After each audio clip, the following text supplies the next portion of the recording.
My husband Michael looked me dead in the eyes last night while I was loading the dishwasher after getting our kids fed, and my mom settled in her room and said I'm done living like a guest in my own house. If you really loved me, you'd stop prioritizing everyone else over me. I actually stopped mid-motion with a plate in my hand and just stared at him. Because what the hell kind of thing is that to say to your wife who's been running herself into the ground for the past 3 months, taking care of everyone including him? My mom Anne has stage 4 cancer. Stage 4. She's 67 years old, and the doctors gave her maybe 6 months back in October, and she didn't want to die in some facility, so I brought her to live with us. Our house. The house Michael and I bought together 5 years ago, where we're raising our 2 kids, Ava, who's 8, and Carlos, who's 6. For 3 months, I've been doing everything. Waking up at 5 a.m. to help my mom with her morning routine before the kids wake up. Getting Ava and Carlos ready for school. Making breakfast for everyone. Taking my mom to her appointments twice a week. Managing her medications, which is like a full-time job by itself because there's so many and they have to be timed perfectly. Picking the kids up from school. Making dinner. Helping with homework. Getting my mom settled for bed. Doing laundry and cleaning and grocery shopping, and all of it while also working part-time from home as a medical transcriptionist. And Michael works a normal 9 to 5 as an accountant and comes home and acts like he's doing me a favor by existing in the same house. So when he said that to me, I asked him what exactly he means by living like a guest, because from where I'm standing, he's living like a king with a wife who does literally everything. He said, that's exactly the problem. I do everything for everyone except him. I put the plate down and asked him to explain what he needs from me that he's not getting. He started going on about how we haven't had a date night in months, and when we do talk, it's just me complaining about being overwhelmed. I told him I'm overwhelmed because I am. I'm caring for a dying woman who happens to be my mother, while also raising our kids and keeping our household running. He said he understands it's hard, but he didn't sign up to have his mother-in-law living with them indefinitely. I reminded him she's not living here indefinitely. She's dying here, and it's only been 3 months. He said 3 months feels like 3 years when your wife barely looks at you anymore. I actually laughed. Not a happy laugh. One of those laughs where you're so tired and so done that you don't even know what else to do. I asked him if he's seriously jealous of my dying mother and our young children who need their mom. He said he's not jealous. He's just lonely in his own marriage. Michael tried to grab my hands, and I pulled away because I was elbow deep in dishwater, and also because I was angry. He said we need to talk about this seriously, and I said fine, let's talk. He said maybe we should look into getting my mom into a nursing home or hospice care because this situation isn't sustainable for our marriage. I told him my mom has maybe 3 or 4 months left if we're lucky, and she specifically asked to die at home surrounded by family, not in some sterile facility. He said he's sorry about my mom, but our marriage has to come first. I asked him what marriage exactly, because from where I'm standing, I'm the only one in it who's actually doing anything. He got defensive and said he works full-time and pays most of the bills. I reminded him I work too and do everything else around here. He said his job is demanding, and when he comes home, he needs his wife, not a stressed-out caregiver who barely acknowledges him. That's when I really lost it. Told him I barely acknowledge him because I'm exhausted from keeping 3 people alive and 2 children functioning while he sits on the couch watching sports and complaining that I'm not giving him enough attention. He said that's not fair and I'm making him sound like a villain when he's just trying to save our marriage. I asked him how exactly abandoning my dying mother would save our marriage. He said it's not abandoning, it's setting boundaries. I told him the boundary is that my mom is staying here until she passes, and if he can't handle that, then he can leave. He looked at me like I'd slapped him. Said so, that's really where we are. I'm just supposed to either deal with it or get out. I said yes, that's exactly where we are because my mother is dying, and I will not spend whatever time she has left fighting with my husband about whether she deserves to be here. Michael walked out of the kitchen and I heard him go upstairs. 15 minutes later, he came back down with a pillow and some blankets and said he's sleeping in the guest room until I come to my senses. I told him fine, sleep wherever he wants, I've got more important things to worry about. That was Tuesday. It's now Sunday and he's still in the guest room, but it gets so much worse. Wednesday morning, I woke up to get my mom ready, and Michael was already gone. He usually leaves for work around 7:30, but it was 6 a.m. and his car wasn't in the driveway. He didn't text me where he was going, didn't call, just disappeared. He came home that night around 9 p.m., which is late for him. I was in the living room with my mom watching TV after getting the kids to bed, and he walked right past us without saying hello. Went straight upstairs to the guest room and closed the door. Thursday, I tried to talk to him, asked if we could sit down and discuss this like adults.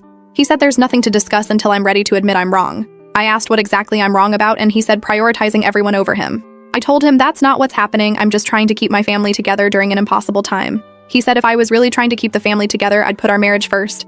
I asked how, and he said by finding alternative care for my mom so we can get back to normal. I said this is normal now for however long my mom has left, and he needs to accept that. Michael laughed. Actually laughed at me. Said I'm delusional if I think this is sustainable. That I look exhausted all the time, and I'm short with the kids, and I'm letting our marriage fall apart. I told him I look exhausted because I am exhausted, and maybe if he helped more instead of sulking in the guest room, I'd have some energy left over. He said he does help, he just took Carlos to soccer practice last weekend. I stared at him. Stared. because he took our son to one soccer practice and thinks that counts as helping while I'm doing literally everything else 24/7. I asked him if he's serious right now.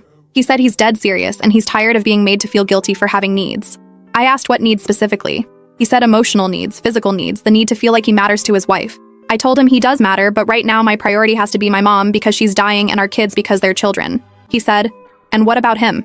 I said he's a grown man who can take care of himself for a few months. He said that's not what marriage is supposed to be. Friday morning, he came downstairs while I was making breakfast and said he's been doing some thinking. My stomach dropped because nothing good ever comes from a man saying he's been thinking. He said he loves me, but he can't keep living like this, and I need to make a choice. A choice. I asked what choice, and he said choose him, or choose the situation with my mom. I actually dropped the spatula I was holding, told him he cannot be serious right now. He said he's completely serious. Either I find other arrangements for my mom, or he's going to start making arrangements for himself. I asked if he's threatening to leave me, and he said he's not threatening anything, he's just being honest about what he needs. I told him what I need is a husband who supports me through the hardest time of my life, not one who gives ultimatums. He said he's been supporting me for 3 months, and where has it gotten him? Sleeping in the guest room and feeling like a stranger in his own home. I told him he's sleeping in the guest room because he chose to move there. He said he moved there because sharing a bed with someone who barely tolerates him anymore was too depressing. I said I don't barely tolerate him. I'm just exhausted from everything I'm doing. He said that's his point exactly. I'm so focused on everyone else that there's nothing left for him. I asked him what he wants from me specifically right now in this moment. He said he wants his wife back. The woman who used to laugh at his jokes and actually seemed happy to see him and made him feel wanted. I told him that woman is still here, she's just buried under 3 months of no sleep and constant caregiving and stress. He said then maybe it's time to let some of that go. I asked how, and he said again, find other care for my mom. I looked at him standing there in our kitchen in his work clothes about to leave for his nice quiet office, while I'm about to spend another day managing medications and doctor appointments and 2 kids, and somehow keeping the house from falling apart. And I said no, just no. My mom stays. He said I'm making a mistake, and I'll regret choosing this over our marriage. I told him I'm not choosing anything over our marriage, I'm refusing to abandon my dying mother, and if he can't understand that, then maybe we have bigger problems than where he's sleeping. He left for work without saying goodbye. Friday night, Michael came home and went straight to the guest room again. Saturday morning, I got up and found him already dressed and leaving. I asked where he's going, and he said out. Just out. He was gone all day. Didn't answer my calls or texts. Came home at 11 p.m., and I was still up because I couldn't sleep worrying about where he was. I asked where he'd been for 15 hours, and he said with friends. I asked which friends, and he said, does it matter? I said, yes, it matters. I'm your wife, and you disappeared for an entire day. He said, I've been disappearing into caregiving for 3 months, so now we're even. I told him that's not even close to the same thing, and he knows it. He said from his perspective, it is, I've been checked out of our marriage since my mom moved in. I asked if he's checking out now too, and he said, maybe he is because what's the point of being here if I'm not really here? Sunday morning I woke up and Michael was packing a bag, not a small bag, his big suitcase. I asked what he's doing, and he said he's going to stay with his brother Vincent for a while. I asked for how long, and he said until I figure out what I want. I told him I know what I want. I want my mom to be comfortable in her final months, and I want my husband to support me through it. He said that's the problem right there. My mom and my wants and nothing about what he wants. I said, what do you want, Michael? He looked at me and said, I want you to choose me right now. Choose me over this situation. I told him it's not a situation, it's my mother. He said then I guess I have my answer. He grabbed his suitcase and walked downstairs. I followed him down and he went to the kids' rooms. Woke up Ava and Carlos to say goodbye. They were confused asking where daddy's going, and he told them he's staying with Uncle Vincent for a little bit, but he'll see them soon. Ava asked if mommy and daddy are fighting, and he said no sweetie, sometimes grown-ups just need space. He left. Just walked out the door with his suitcase and drove away at 8 a.m. on a Sunday morning, leaving me standing there with 2 confused kids, and my mom who'd heard everything from her room asking if everything is okay. I checked his Facebook this morning and he changed his status to single. Single. We're not separated officially, we haven't talked about divorce, but he went ahead and changed his status to single like our marriage is just over. My sister Chelsea called me crying because she saw it. My friend Layla texted asking what's going on. His mom Cynthia called asking why her son is saying I chose my family over him. I've gotten messages from like 10 different people asking if we're splitting up. And Michael? He's not answering my calls, not responding to texts. I left him a voicemail saying we need to talk about this properly, and he sent back one text that said you made your choice and I made mine. I'm sitting here on Sunday night after getting my mom her evening medications and putting the kids to bed and doing the dishes and folding laundry, and I just want to scream. My mom is dying. My kids are confused and scared.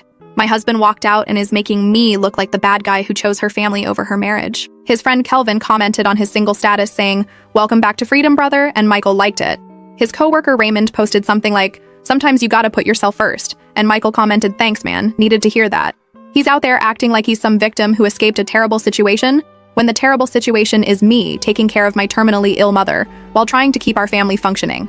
Chelsea came over tonight and sat with me while I ugly cried into my coffee. She said Michael is being incredibly selfish and cruel, that any decent husband would be supporting me right now, not bailing because he's not getting enough attention. My mom heard me crying and asked if this is her fault, and I had to lie and say no, everything's fine. But nothing is fine. My husband gave me an ultimatum between him and my dying mother, and when I didn't choose him, he left, packed a bag, changed his status to single, and is now out there telling everyone I'm obsessed with being a martyr who prioritizes everyone over her husband. I don't know what to do. I can't put my mom in a facility she has weeks or maybe a couple months left and she's terrified of dying alone. But I also can't just lose my marriage because I won't abandon her. Michael won't even talk to me to work this out, he's just gone. Update. Monday morning, I was in the kitchen making Ava's lunch for school and trying to get Carlos to eat his breakfast instead of playing with his cereal when I heard a car pull into the driveway. Looked out the window and it was Michael's car. I wasn't ready to see him, hadn't slept more than 3 hours, and I definitely wasn't prepared for whatever he was about to say. He walked in using his key and the kids immediately ran to him yelling, "Daddy, Daddy." He hugged them and I just stood there with a sandwich half made watching this man who walked out on us 2 days ago act like nothing happened. He told the kids to go finish getting ready for school and they ran upstairs leaving us alone in the kitchen. I asked what he's doing here and he said he needed to talk to me before work. I told him he's had 2 days to talk and instead he changed his status to single and ignored all my calls. He said he needed space to think and now he's ready to discuss things rationally. Rationally. I asked him what's rational about abandoning your family. He said he didn't abandon anyone, he's staying 10 minutes away at Vincent's place. I told him he walked out with a suitcase and told the world we're done, so yeah, that's abandoning us. Michael sat down at the kitchen table like he lives here and said he's been doing a lot of thinking about our marriage and what went wrong. I stayed standing because I was not about to sit down and have some calm discussion, while my mom is in the next room probably hearing all this and my kids are upstairs getting ready for school. He said the problem is I've completely lost sight of what matters. That ever since my mom moved in, I've become a different person. Someone who's constantly stressed and never has time for him. Or even the kids, really. Because I'm so focused on caregiving. I asked him if he seriously just said I never have time for the kids, when I'm the one getting them ready for school every day and making their meals and helping with homework and literally everything else. He said that's not what he means. He means quality time. That I'm physically present, but emotionally I'm somewhere else. I told him I'm emotionally exhausted from watching my mother die slowly while trying to keep everyone else functioning, and if he can't understand that, then I don't know what to tell him. Michael said that's exactly his point. Everything is about my mom now. I asked him what he expects. She's dying. Of course she's a priority right now. He said she's not just a priority, she's become my entire existence, and he's tired of coming in second or third or fourth. I asked him to explain how exactly he's coming in fourth. He started listing things. We haven't been on a date in 3 months. I don't ask about his day anymore. I barely look at him when he walks in the door. I'm always too tired to watch TV with him at night. The last time we really talked about anything other than my mom or the kids was back in November. I told him, I'm sorry. I'm sorry I don't have energy for dates when I'm barely sleeping. That maybe if he helped more instead of keeping score, I'd have something left to give him. He said he's not keeping score, he's just pointing out that our marriage has completely fallen apart. Then he said something that made me want to throw the sandwich I was holding at his face. He said he's been talking to his friends and his brother and even his mom, and they all agree that what I'm doing isn't healthy. That I'm sacrificing my marriage and my own well-being for a situation that's only going to end one way anyway. I stared at him, asked him if he really just said my mom's death is inevitable, so why bother making her comfortable? He backtracked saying that's not what he meant, but the reality is she's going to pass regardless of where she is, and at least in a facility she'd have professional care, and I could focus on my actual family. I told him she is my actual family. He said he means my immediate family, him and the kids. I said my mom is also my immediate family and she's dying, and I will not spend her final weeks or months fighting with my husband about whether she deserves to be in her daughter's home. Michael said he's not saying she doesn't deserve it, he's saying the cost is too high. I asked what cost, and he said our marriage. That if I continue down this path, we're not going to make it. I asked if that's a threat, and he said it's a reality check. Then Ava came downstairs with her backpack asking if Daddy's staying for breakfast. Michael looked at me, and I looked at him, and neither of us knew what to say. I told Ava Daddy has to get to work, but he stopped by to see her and Carlos before school. She asked when he's coming home, and he said soon, sweetie, very soon. After I dropped the kids at school, I came back and Michael was still there, sitting at the kitchen table like he was waiting for me. I asked why he's still here, and he said we're not done talking. I said I have to check on my mom, and he said your mom can wait 5 minutes. I went into my mom's room anyway. She was awake and asked if everything's okay with Michael. I lied and said we're just working through some stuff. She looked at me with these sad eyes and said she never wanted to be a burden on my marriage. I told her she's not a burden, she's my mother, and I love her, and everything's fine. Came back to the kitchen, and Michael was on his phone. I asked what else he wants to say. He put his phone down and said he wants to propose a compromise. I asked what kind of compromise, and he said he'll move back home if I agree to start looking into other care options for my mom. I told him there is no other care option that doesn't involve putting her in a facility, and she doesn't want that. He said maybe it's not about what she wants at this point, maybe it's about what's realistic. I asked him if he hears himself right now. He said he's being practical and someone has to be because I'm too emotional to see clearly. Too emotional. I asked him if watching your mother die is a situation where you're supposed to be emotional. He said of course, but emotions can't be the only thing driving decisions that affect the whole family. I told him the decision is already made. My mom stays until she passes, and that's final. Michael stood up and said then so is his decision. He's staying at Vincent's until I'm ready to be reasonable. I asked him to define reasonable and he said putting my marriage first instead of a parent who's going to die anyway. I actually stepped toward him at that point. Told him to get out of my house if that's really how he feels. That I don't want him here if he's going to talk about my dying mother like she's an inconvenience. He said she is an inconvenience to our marriage whether I want to admit it or not. I told him to leave. He grabbed his keys and said he's leaving, but this conversation isn't over. That I need to really think about what I'm choosing here because once our marriage is destroyed, it won't come back. I said our marriage is already destroyed if this is who he is. He left and I sat on the kitchen floor and just cried. My mom called from her room asking if I'm okay, and I had to pull myself together and go take care of her morning medications like nothing happened. Tuesday, my sister Chelsea came over while the kids were at school. She brought groceries and helped me clean the kitchen, and finally I just broke down and told her everything Michael said. She was furious. Said Michael is being emotionally abusive and manipulative. That giving me an ultimatum between him and my dying mother is one of the cruelest things she's ever heard. Chelsea asked if I've talked to anyone else about this, and I said not really because I'm too embarrassed. She said embarrassed about what? I'm not the one behaving terribly. I told her everyone's gonna think I chose my mom over my husband, and she said anyone who thinks that is an idiot because there's no choosing involved. You're caring for a terminally ill parent while your husband throws a tantrum. She stayed for 3 hours helping me with laundry and meal prep and just being there. My mom was having a bad pain day and needed extra attention, and Chelsea helped with that too. When she left, she hugged me and said she's here whenever I need her and Michael can go to hell. Wednesday morning, Cynthia called me, Michael's mom. I almost didn't answer, but I figured I'd have to talk to her eventually. She started with, I know you and Michael are going through a difficult time, and I want to understand your perspective. I told her my perspective is I'm caring for my dying mother, and Michael can't handle not being the center of attention for a few months. Cynthia got quiet and then said she knows my situation is hard, but marriage is sacred and it requires sacrifice from both people. I asked her what exactly I'm not sacrificing, because from where I'm standing, I've sacrificed sleep and peace, and apparently my marriage to take care of my mom. She said she means sacrificing pride and being willing to compromise. I asked what compromise she's suggesting, and she said maybe looking into professional home care or part-time facility care for my mom so I can focus more on my family. I told her my mom is my family. Cynthia said she understands, but Michael is my husband, and that relationship has to come first. I asked her point blank if she's saying I should put my mom in a facility against her wishes so Michael feels more important. Cynthia said she's not saying that exactly, but sometimes we have to make hard choices for the good of our marriage. I told her the hard choice I'm making is watching my husband walk away because he can't be supportive during the hardest time of my life. She tried to say Michael is being supportive, he's just struggling and needs me to meet him halfway. I said halfway would be him helping more, not giving ultimatums. She said Michael works very hard and deserves to come home to a wife who makes him feel valued. I said I deserve a husband who supports me through my mother's death, but apparently that's too much to ask. Cynthia's voice got firm and she said I'm being very stubborn, and if I'm not careful I'm going to lose my husband over this.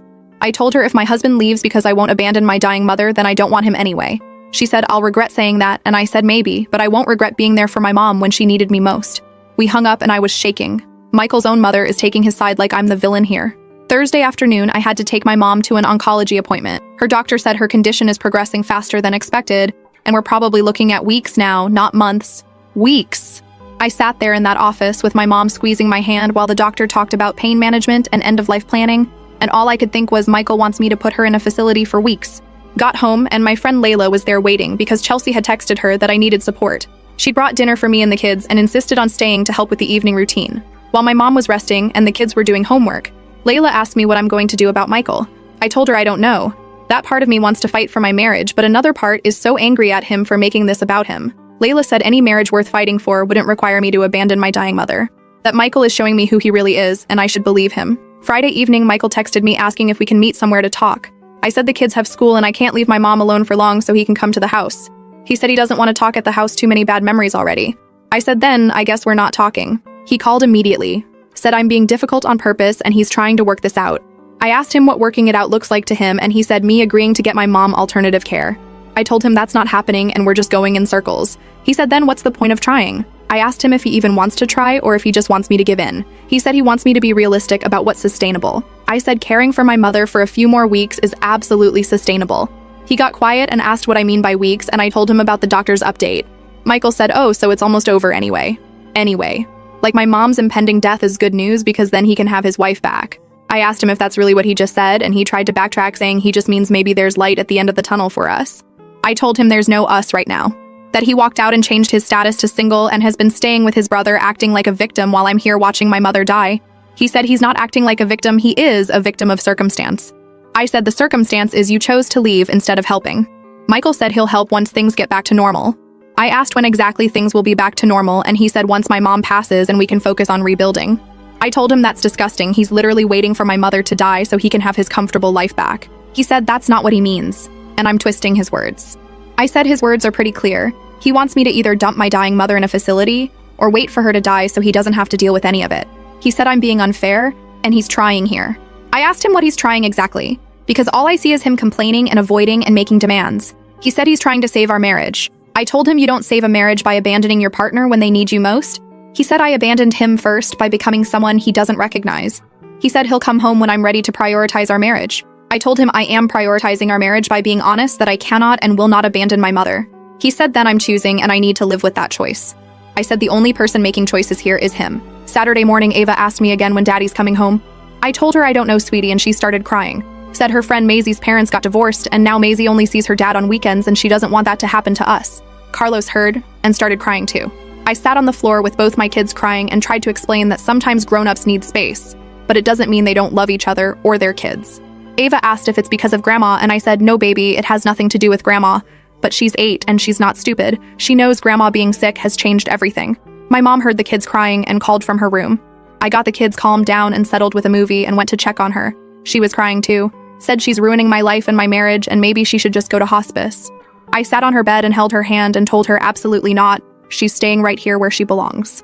She said she doesn't want to be the reason I lose my husband. I told her Michael is the reason I'm losing my husband by being selfish and unsupportive. She said, but if she wasn't here, none of this would be happening. I said if Michael was a decent husband, he'd be helping me care for her, not running away. Sunday morning, I was doing laundry and my phone rang. Vincent, Michael's brother. I answered and he said he needs to talk to me about Michael. I said okay, and he said Michael's been staying with him for over a week now and he's a mess. That he's not sleeping well and he's clearly depressed and keeps talking about how his marriage is falling apart. I asked Vincent why he's calling me about this and he said, because someone needs to fix this situation before it's too late. I told him I'm not the one who needs to fix anything. Michael walked out. Vincent said Michael walked out because he felt pushed out. That from his perspective, I basically chose my mom over him. I laughed. Asked Vincent if he'd put his dying mother in a home so his wife wouldn't feel neglected. He said that's not the point, and I said that's exactly the point. Vincent said relationships require compromise and sometimes you have to make hard choices. I told him I've made my choice and it's to be there for my mother in her final weeks. He said, and what about after, what happens to my marriage then? I said, I don't know, maybe Michael will come back and will try to rebuild, or maybe he won't, and I'll know I married someone who couldn't be there when I needed him most. Vincent said I'm being very black and white about this. I said it feels pretty black and white when your husband gives you an ultimatum between him and your dying mother. He said Michael didn't mean it like an ultimatum, he just wanted me to understand how serious things are. I told him then Michael should have used his words instead of packing a suitcase and changing his Facebook status. The call ended badly with Vincent saying I'm being unreasonable and me telling him to stay out of my marriage. Now Vincent is probably telling Michael I'm being difficult, which is just perfect. Sunday night, after getting my mom settled and the kids to bed, I sat in my room and looked at Michael's Facebook. He'd posted a photo from some bar with Kelvin and Raymond captioned, finally feeling like myself again. Finally. Like being married to me and parenting our children was some prison he escaped from. The comments were full of his friends hyping him up. Someone said living your best life. Someone else said you deserve happiness, man. Kelvin commented again saying single life is treating you well, and Michael replied with a laughing emoji. I wanted to comment and tell everyone what's really happening. That he's not single, he's just avoiding his responsibilities. That his wife isn't keeping him prisoner, she's exhausted from caregiving while he does nothing. But I didn't, because what's the point? Monday morning this week, Michael texted saying he wants to see the kids. I said fine, come over after school. He said he wants to take them to the park, just them without me there. I asked why, and he said he wants to talk to them without me hovering. Update 2 coming, because what Michael said to our children was so out of line, and now his entire family is coming after me saying I'm poisoning the kids against him. Last update. Monday afternoon, Michael showed up at 3:30 p.m., right when I got back from picking up the kids from school. Ava and Carlos were so excited to see him, ran straight to his car yelling Daddy. I stood on the porch watching him hug them and load them into his car, and something in my gut told me this was a bad idea. But what was I supposed to do? Say no, you can't see your own kids. He said he'd have them back by dinner time and drove off. I went inside and checked on my mom, who was having another rough day. Lots of pain and nausea. Spent the next 2 hours managing her medications and trying to keep her comfortable, while also making dinner and doing laundry and checking the clock every 10 minutes. Michael brought the kids back at 6:15 p.m. They came inside and both went straight to their rooms without saying hi to me or asking about dinner. That's weird because normally they're all over me after being out, wanting to tell me everything they did. I asked Michael what happened and he said nothing, they just had fun at the park. I asked if he said something to them and he said we just talked about stuff, nothing bad. Then he left before I could ask more questions. I went upstairs and knocked on Ava's door. She was lying on her bed staring at the ceiling. I asked if she had fun with Daddy and she said yeah, I guess. I sat on her bed and asked what they talked about. She got quiet and then said Daddy told her that Grandma being here is making Mommy too stressed and that's why he had to leave. Asked what else he said, and Ava said Daddy told her that sometimes people have to make hard choices, and Mommy chose to take care of Grandma instead of taking care of the family. I asked if Daddy said anything else, and Ava started crying. Said Daddy told her that Grandma is very sick and probably going to heaven soon, and after that happens, Mommy and Daddy might be able to fix things. That Daddy misses them so much, but he can't come home yet because the house is too sad and stressful right now. I was shaking. Went to Carlos's room and he was playing with his action figures. But when I asked about the park, he got this look on his face. Said Daddy told him that sometimes grown-ups fight because they want different things. That Mommy wants to take care of Grandma and Daddy wants the family to be happy again. Carlos asked me if I don't want the family to be happy and I wanted to cry. Told him of course I want us to be happy, but sometimes we have to take care of people who are sick. He said Daddy said there are people whose job it is to take care of sick people, and maybe that would be better. Michael told our children that I should put my mom in a facility. Used his time with them to plant seeds that I'm choosing wrong, making them think this is my fault. I called him immediately. He answered and I went off. Told him how dare he use our kids to manipulate me. He said he didn't manipulate anyone, he just had an honest conversation with them about what's happening. I said an honest conversation would be explaining that Daddy left because he couldn't handle supporting his wife, not telling them Mommy chose wrong. Michael said the kids deserve to know the truth. I asked what truth exactly, and he said that I'm prioritizing my mom over everyone else, including them. I told him that's a lie and he knows it. I'm taking care of my mom and them and everything else while he's out living his best single life. He said the kids can sense the tension and they deserve to understand why their dad isn't home. I said they deserve to understand that their dad abandoned them, not that their mom is doing something wrong. He said, I'm twisting this, and he was just being honest with them about the situation. I told him if he ever talks to our kids about our marriage problems again without discussing it with me first, I will lose it. He said they're his kids too and he can talk to them about whatever he wants. I said not when it's manipulation disguised as honesty. He said I'm being paranoid and he'd never manipulate his own children. We argued for 30 minutes. Him insisting he just wanted the kids to understand why he's not home. Me saying he's using them as weapons to pressure me. Finally, he said maybe the kids should understand that their mom is making choices that affect the whole family. I told him to go to hell and hung up. Tuesday morning, Cynthia showed up at my house at 8 a.m. Just showed up unannounced while I was trying to get the kids ready for school and help my mom with her morning routine. She knocked and I answered, and she walked right in saying we need to talk about the children. I told her now is not a good time, and she said it's never a good time with me anymore, but this is important. She sat down in my living room and said she heard from Michael that I yelled at him for talking to his own kids. I said I yelled at him for manipulating them. She said he wasn't manipulating anyone, he was being honest about a difficult situation. I asked if she thinks it's appropriate to tell an 8-year-old and a 6-year-old that their mom is choosing wrong. Cynthia said if the shoe fits, maybe I should examine my choices. I stared at her. This woman who I've known for 10 years, who's been to every holiday and birthday, who held my hand at the hospital when Ava was born, is sitting in my living room telling me I'm choosing wrong while my mother is dying upstairs. I told her she needs to leave. She said not until we discuss this properly, because her grandchildren are suffering. I said they're suffering because their father walked out, not because their grandmother is here. Cynthia said Michael walked out because he had no other choice. I backed him into a corner. I asked how exactly I backed him into a corner by caring for my terminally ill mother. She said by refusing to compromise or consider his needs. I told her his needs don't outweigh my mother's life. She said my mother is dying anyway, and destroying my marriage won't change that. Anyway. Everyone keeps saying anyway, like my mom's death is inevitable, so nothing I do matters. I told Cynthia to get out of my house. She stood up and said I'm making a huge mistake and I'm going to lose everything because of pride. I said the only thing I'm losing is a husband who can't support me, and a mother-in-law who thinks I should abandon my dying mom. She left, but not before saying the kids told her they miss their dad and don't understand why mommy is being so difficult. I wanted to scream because, of course, that's what they said after Michael planted those ideas in their heads. Wednesday, my mom had to go to the hospital because her pain wasn't controlled with the home medications. We spent 6 hours in the ER getting her admitted and adjusted and comfortable. Called Chelsea to pick up the kids from school and stay with them. Didn't call Michael because why would I? He's made it clear he's not part of this anymore. Got home at 9 p.m. exhausted and found 3 missed calls from Michael and 2 from Vincent. Called Michael back, and he immediately started yelling about how I didn't tell him my mom was in the hospital, and he had to hear it from his brother, who heard it from his mom. I said I was busy managing an emergency and didn't think to update my estranged husband. He said estranged is a strong word, and I said so is single. but that's what you changed your status to. He asked about my mom, and I told him she's stable and probably coming home in a day or two. He said he wants to bring the kids to visit her, and I said, absolutely not. I'm not exposing them to the hospital, and also, you don't get to play supportive family member now. Michael said the kids love their grandma and deserve to see her. I said they'll see her when she's home and comfortable, not in a hospital bed. He said I'm keeping them away from her because I'm angry at him. I told him I'm keeping them away because they're children and don't need to see their grandmother in the hospital. He said I'm being controlling and making all the decisions without consulting him. I asked when exactly he wanted to be consulted, when he was at the bar with his friends or when he was posting on Facebook about his freedom. He said that's not fair, and I said neither is walking out on your family and then demanding to be included in decisions. Thursday, my mom came home from the hospital. Her doctor pulled me aside and said, we're really looking at days to maybe 2 weeks now. Days. I had to sit in that parking lot for 10 minutes just breathing before I could drive her home. Got her settled and comfortable, and the hospice nurse came by to set up more equipment and medications. My mom looked at me while the nurse was there and said she's sorry for all this. I told her to stop apologizing, she has nothing to be sorry for. She said she's sorry Michael left and sorry the kids are confused and sorry I'm so tired all the time. I sat on her bed and held her hand and told her she's the best mom I could have asked for, and I'm grateful for every extra day I get with her. She said she's ready to go whenever it's time, and she just wants to make sure I'm going to be okay. I lied and said I'll be fine. Friday morning, Ava had a meltdown before school. Wouldn't get dressed, wouldn't eat breakfast, just sat on the floor crying. I asked what's wrong, and she said she doesn't want grandma to die and she doesn't want daddy to leave forever. Carlos heard and started crying too. I ended up sitting on the floor with both of them, just holding them while they cried. Called them in sick to school and let them spend the morning watching movies. My mom heard the commotion and asked if the kids are okay. I told her they're processing everything and they'll be fine. She said maybe Michael is right about the kids being affected.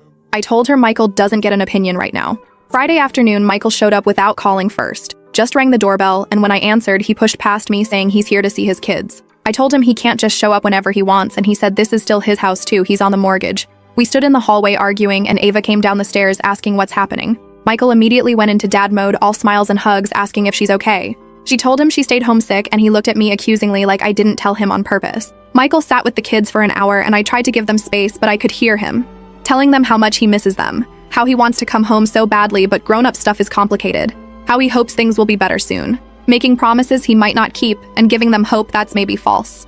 After he left, Ava asked me if daddy's coming home soon. I said, I don't know, sweetie, and she said, but daddy said he wants to. I told her wanting something, and it actually happening, are different things. She asked if I want daddy to come home, and I didn't know how to answer. Do I want Michael to come home? The man who walked out on me when I needed him most? The man who gave me an ultimatum between him and my dying mother? The man who's been out living his best life while I'm here drowning? I told Ava I want daddy to be happy and I want us all to be okay, and that's the truth right now. Saturday morning, my phone started blowing up. Texts from numbers I don't even have saved. Looked at Facebook and Michael had posted a long status about how hard it is to be separated from your kids when you're just trying to do what's best for everyone. About how sometimes marriage requires tough love and space, and hopefully his wife will understand eventually. The comments were full of people supporting him. His friends saying, hang in there, brother. His co-workers saying, you're doing great. Even some mutual friends commenting about how hard separation is. And I'm sitting here with our kids and my dying mother looking like the villain who pushed him away. I wanted to comment and tell the truth, but what's the point? Michael has already painted himself as the victim who had no choice but to leave. Anything I say will make me look bitter and defensive. My mom passed away early Sunday morning, peacefully in her sleep with me holding her hand. I called Chelsea and she came right over. Called Michael and left a voicemail saying my mom is gone and I need him to take the kids for a few days while I handle arrangements. He showed up 2 hours later, and the first thing he said was, I'm so sorry, and I told him he doesn't get to be sorry he wasn't here. He tried to hug me, and I stepped back. He said we can put all our issues aside for now, and I said there's nothing to put aside, you made your choice weeks ago. Michael took the kids and I spent Sunday planning my mother's funeral alone. Monday morning, Cynthia called saying she wants to help with arrangements, and I told her thank you, but no. She said Michael told her I'm pushing everyone away and she's worried about me. I said I'm not pushing anyone away, I'm just handling things myself like I've been doing for months. The funeral is Wednesday. Michael texted saying he and the kids will be there obviously, and he hopes we can be civil. I said I'll be civil for the kids and that's it. He said after the funeral we need to have a serious talk about our future. I said our future was decided when he walked out. He called and said that's not fair, we haven't even tried counseling or really working on things. I asked when exactly we were supposed to try counseling, when I was caring for my dying mother or planning her funeral. He said now that my mom has passed, maybe we can focus on US. I told him I don't want to focus on us right now, I just want to bury my mother in peace. Michael said he understands I'm grieving, but we can't keep avoiding this forever. I said I'm not avoiding anything, I just have bigger priorities right now. He said, and that's always the problem, isn't it? I always have bigger priorities than him. I hung up. I'm sitting here Tuesday night, the day before I bury my mother, and my husband is texting me about needing to discuss our marriage. My kids are at his brother's place confused about everything. My house feels empty without my mom. And Michael wants to talk about US like I have anything left to give to a relationship with someone who abandoned me when I needed him most. I don't know if I want him to come back. I don't know if I can forgive him for leaving. I don't know if loving someone is enough when they've shown you they won't be there when things get hard. All I know is I'm burying my mom tomorrow and somehow I have to figure out what comes next. Final, small update. The funeral was 3 weeks ago and I'm writing this because people keep asking what happened with Michael. At the funeral, Michael sat next to me with the kids between us. He kept trying to hold my hand during the service and I kept pulling away. Afterwards, he cornered me at the reception at Chelsea's house and said now that everything's settled, we need to talk about moving forward together. I looked at this man who spent the last month of my mother's life complaining about being lonely while I watched her die, who gave me an ultimatum and walked out, who changed his status to single and went out partying while I planned a funeral. And I told him there is no moving forward together. He said we can't make permanent decisions while I'm grieving. And I said I'm not making decisions while grieving. I'm making decisions based on who he showed me he is. He tried to say he was just struggling and didn't handle things well, but he loves me and wants to fix this. I asked him where that love was when I needed him most. Michael said he's sorry and he was selfish and he wants to come home and support me now. I told him it's too late for now, that I needed him then, and he chose to leave. He said everyone makes mistakes and marriages are about forgiveness. I said some mistakes are too big to forgive. He started crying right there at my mother's funeral reception, saying he can't lose his family over this. I told him he already lost it when he packed that suitcase. He asked what about the kids and I said we'll figure out custody but he's not moving back into my house. Last week Michael came by to pick up more of his stuff and tried again. Said he's been in therapy and realizing how wrong he was. That he wants to prove he can be better. I asked him if his therapist knows he manipulated our children and used them as weapons against me. He said that wasn't manipulation, it was just trying to help them understand. I told him to take his stuff and go. He said I'm being cold and unforgiving and this isn't the woman he married. I said the woman he married died a little bit every day for 3 months while he complained about being neglected. He said that's not fair and I said neither was any of this. Michael's still staying at Vincent's. We're figuring out a custody schedule through lawyers now because every conversation turns into him trying to convince me to give him another chance. Cynthia keeps texting saying I'm being too harsh and everyone deserves forgiveness. I blocked her number last week. The kids are adjusting. They miss their dad, but they're not crying every night anymore. Ava asked me if daddy's ever coming back home and I told her probably not, but daddy still loves her and Carlos very much. She said she understands because sometimes grown-ups can't fix what's broken. My house feels different without my mom, but also peaceful in a way it hasn't been in months. No more fighting, no more Michael sulking in the guest room. Just me and my kids figuring out our new normal. Shout out to everyone who said Michael would expect to waltz back in once my mom passed. You were right. To everyone who said I deserve better than someone who abandons me during crisis. Thank you. To the person who said his true character showed when things got hard. Absolutely correct. I'm 34 years old with 2 kids and a marriage that's ending because my husband couldn't handle me caring for my dying mother. And somehow I'm okay with that. Because I know I did the right thing. I was there when my mom needed me. I didn't abandon her to save a marriage with someone who would ask me to. Michael can have his freedom and his victim narrative. I have my self-respect and my kids and the knowledge that I showed up when it mattered most.